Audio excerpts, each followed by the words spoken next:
Dragon حملہ 25 ستمبر 2010 کو شروع ہوا۔ یہ حملہ افغانی فوج اور متحدہ فوج کے تعاون سے ذرائع پنجوائی اور ارغنزاب دریا کی وادی میں کلیئرنگ کارروائی کے طور پر کیا گیا تھا۔ ڈریگن حملے کا مقصد شدت پسندوں کو ان کی دیر پا پناہ گاہوں سے باہر نکالا اور قندھار میں اس کے ارد گرد ان کی نقل و حرکت کو مثبت سیکیورٹی آپریشن کر کے اس علاقے کو دہشت گرد سے پاک کرنا ہے۔ جب بھی کوئی فوجی کارروائی ہوتی ہے تو سخت لڑائی کی توقعات بھی اس کے ساتھ بڑھ جاتی ہے۔ افغانی اور اتحادی فوجیوں کی ازحد کوشش یہی ہوتی ہے کہ کسی بھی شہری کو یا ان کے مکانوں یا ساز و سامان کو کوئی نقصان نہ پہنچایا جائے۔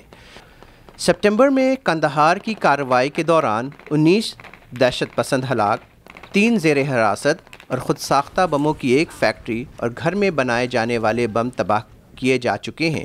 یہ یقین دہانی کرنے کے بعد کہ وہاں پر کوئی شہری موجود نہیں تھے، خود ساختہ بموں کی فیکٹری پر ایک طرفہ حملہ کیا گیا۔ ڈریگن کارروائی ضرورت کے تحت تک جاری رہے گی۔